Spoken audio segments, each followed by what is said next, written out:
Méditation de la communauté des disciples du Christ vivant en ce jeudi de la deuxième semaine du temps ordinaire, année liturgique A. Première lecture. Lecture du premier livre de Samuel au chapitre 18, versets 6 à 9, puis au chapitre 19, versets 1 à 7. En ces jours-là, au retour de l'armée, lorsque David revint, après avoir tué le Philistin, les femmes sortirent de toutes les villes d'Israël à la rencontre du roi Saül, pour chanter et danser au son des tambourins, des cris de joie et des cymbales. Les femmes dansaient en se renvoyant ce refrain. Saül a tué ses milliers, et David ses dizaines de milliers. Saül le prit très mal et fut très irrité. Il disait, « À David on attribue les dizaines de milliers, et à moi les milliers. Il ne lui manque plus que la royauté. » Depuis ce jour-là, Saül regardait David avec méfiance. Saül dit à son fils Jonathan et à tous ses serviteurs son intention de faire mourir David. Mais Jonathan, le fils de Saül, aimait beaucoup David et il alla le prévenir. « Mon père Saül cherche à te faire mourir. Demain matin, sois sur tes gardes, mets-toi à l'abri et dissimule-toi. Moi je sortirai et je me tiendrai à côté de mon père dans le champ où tu seras. Je parlerai de toi à mon père. Je verrai ce qu'il en est et je te le ferai savoir. » Jonathan fit à son père Saül l'éloge de David. Il dit, « Que le roi ne commette pas de faute contre son serviteur David, car lui n'a commis aucune faute envers toi. Au contraire, ses exploits sont une très bonne chose pour toi.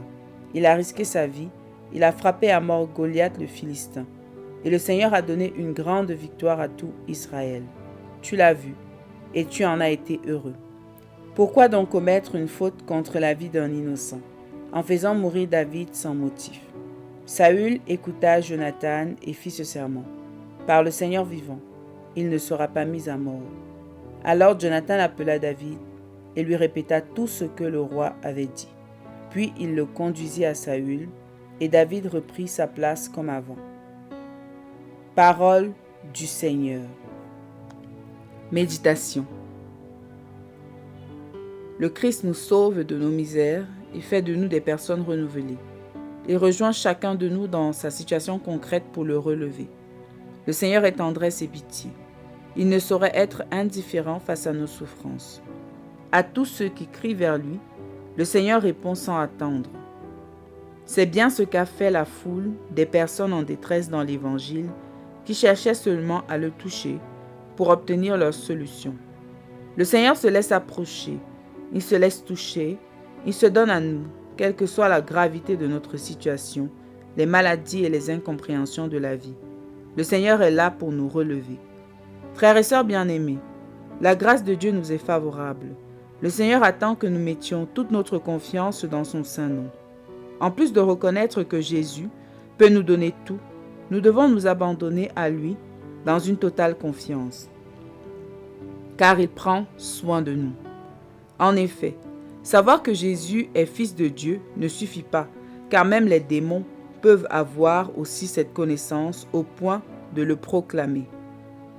Mais nous sommes plutôt appelés à avoir une connaissance intime du Fils de Dieu, ainsi qu'une relation d'amour avec lui, car par le baptême, nous sommes devenus fils de Dieu dans le Fils unique. En lui et par lui, nous recevons grâce sur grâce. Le Seigneur nous assure la victoire. Quand nous mettons toute notre confiance en lui, il mène lui-même nos combats et nous assure la victoire dans toutes nos épreuves. Nous abandonner totalement au Seigneur, c'est aussi reconnaître ses bienfaits à nos frères et lui rendre grâce car il n'oublie personne.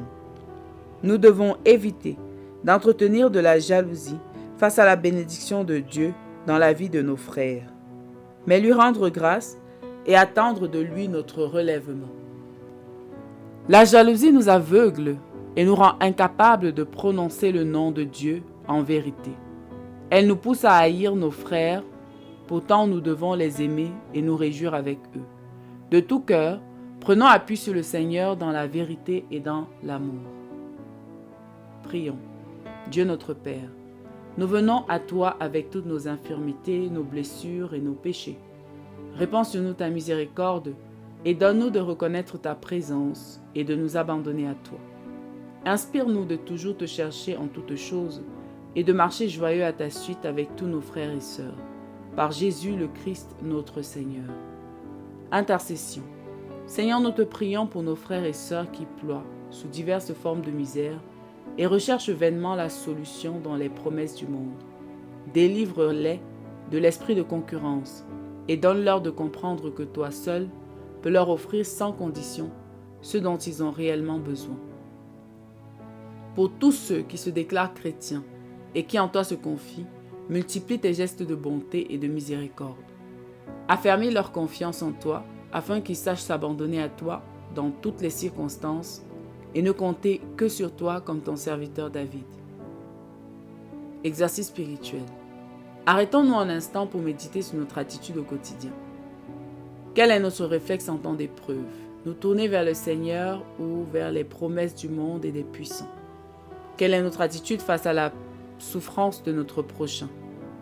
Avons-nous le bon réflexe de nous tourner vers le Seigneur pour crier notre misère et conduire à lui nos frères et sœurs qui souffrent eux aussi? Quelle est notre attitude face à nos frères et sœurs que le Seigneur a bénis en les délivrant de leur détresse? Sommes-nous prêts à rendre grâce à Dieu pour ses bienfaits dans la vie de nos frères? Engageons-nous à ne compter que sur Dieu et à lui rendre grâce pour les signes de sa bénédiction dans notre vie, autant que dans celle de nos frères et sœurs. Loué soit Jésus-Christ à jamais. Méditation rédigée par l'abbé Pacom Longmené du diocèse de Bafoussam.